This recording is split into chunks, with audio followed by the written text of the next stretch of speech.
और आज हमारे सामने सारिका नंदे यहाँ बैठी हुई है, जिन्होंने 12वीं रैंक लाकर छत्तीसगढ़ सिविल जज में अपना चयन सुरक्षित किया है। सबसे पहले तो मैं आपका एक व्यक्तिगत परिचय चाहूंगा, ताकि आप बता सकें, हमारे सामने ये जो व्यूअर हैं वो जान सकें कि आप कौन हैं, कहाँ से आपने ये तैयारी शुरू की है और आपने बेसिक जो है लॉ करने का आपका जो उद्देश्य था वो क्या था।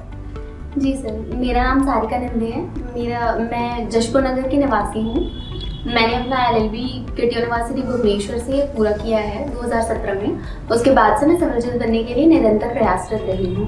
मैंने प्रीलिम्स के लिए पढ़ाई की थी, तो सबसे पहले तो मैंने बेयरिक्स बहुत अच्छे से पढ़े थे, सभी 15 सब्जेक्ट के।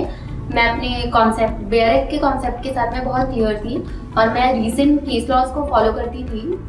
और उसके बाद मैंने ऑब्जेक्टिव जो क्वेश्चंस थे पिछले 10 साल के MP के और छत्तीसगढ़ के, वो सब सॉल्व किए थे। तो इन सब चीज़ों से मुझे प्रीलिम्स में बहुत फ़ायदा मिला।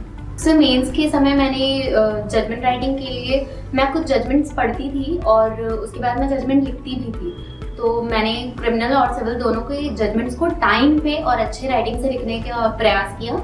मैं हर दिन 2 से 3 जजमेंट लिखती थी, 1 सिविल 1 क्रिमिनल मिनिमम। तो इन चीज़ों से मुझे बहुत फ़ायदा मिला। जी सर, व्यक्ति के जीवन में सबसे ज़्यादा ज़रूरी चीज़ होता है अनुशासन। और क्योंकि हम न्यायपालिका का एक हिस्सा बनना चाहते हैं, न्यायपालिका में जाने से पहले एक व्यक्ति को जो सबसे ज़्यादा सीखना होता है वो होता है अनुशासन। क्योंकि अब हमारी पूरी ज़िंदगी इस अनुशासन पे ही चलेगी और वो अनुशासन निरंतर यहाँ बना रहा। कंटिन्यूसली पढ़ाई, डिसिप्लिन में रहना, टाइम पे आना, इन सारी चीज़ों को मुझे अब अपनी पूरी ज़िंदगी में और पूरे करियर में बहुत हेल्प होगी। तो मतलब आप ये कह सकते हैं कि इस एकेडमी का अनुशासन जो है वो आपकी सफलता के लिए कहीं ना कहीं कारगर सिद्ध हुआ। जी सर, बहुत ज़्यादा। सारिका जी, बस आपसे एक अंतिम प्रश्न ये है कि आप कम शब्दों में अपने व्यूअर को बता सकें कि कैसे उन्हें तैयारी करना चाहिए और किस तरह से जो है वो एक सफलता की तरफ आगे बढ़ सकते हैं। सर, सबसे पहली चीज़ होती है कंटिन्यू पढ़ना।